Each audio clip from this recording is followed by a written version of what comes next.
The New York Post recently reported on the city's squats. The Post counts 11 of these buildings in existence. These buildings were once abandoned, then illegally occupied by squatters who turned these dumps into homes. Now these buildings are rehabilitated and legal.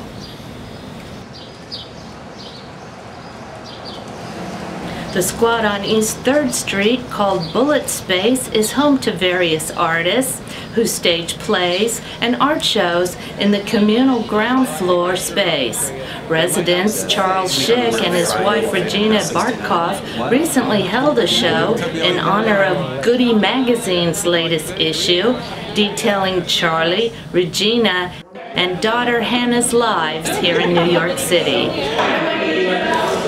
And, you know, Gina and I started working, you know, we worked with theater together, and we started working on paintings, and we're kind of, I guess you'd call it self-taught, but you really, the image just comes out of the paint. You really, you know, although they're not undisciplined, but you want something to happen unexpected. You're always working with the unexpected, and you hope that somehow it comes together and it says something. For me, it's I don't know. It's something that comes out of mystery. I know that's a little general, but you want some feeling that we're all here. It could be 1,000 years from now. It could be 1,000 years ago, and almost like an image just comes out of the paint, and I try to capture it, and I try to make it fit with the other images.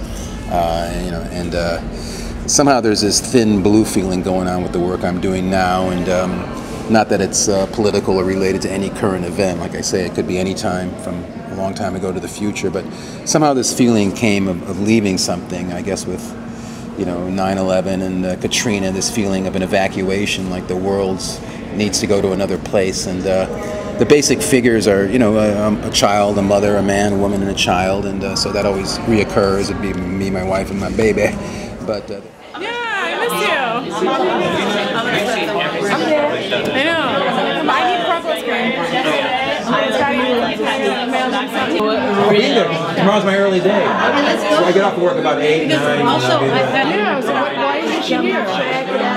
Because it was a last minute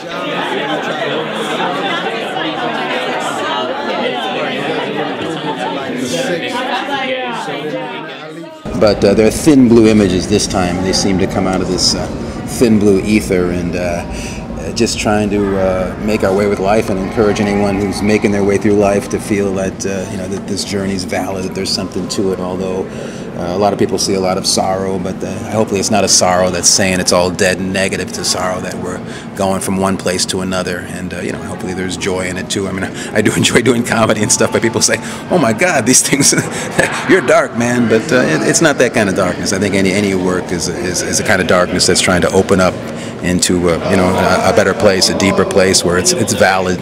It's valid to be alive and feel everything that you can. There's always more to feel, and you know, more to explore. So you know, Gina, my work has similarities. You know, she's the woman, so hers is a bit more masculine than mine. You know, so mine are softer actually. Although they do come out of that, just trying to open up to life. You know, paintings from the gut. You know, from the emotion.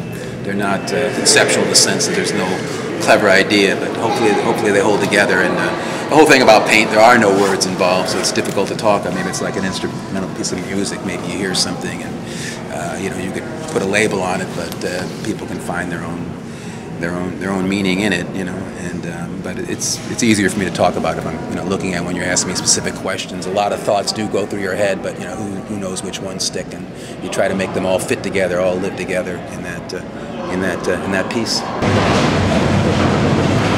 Like Brando said on the waterfront, they tried to beat an education to me, but I outfoxed them, you know. I never learned.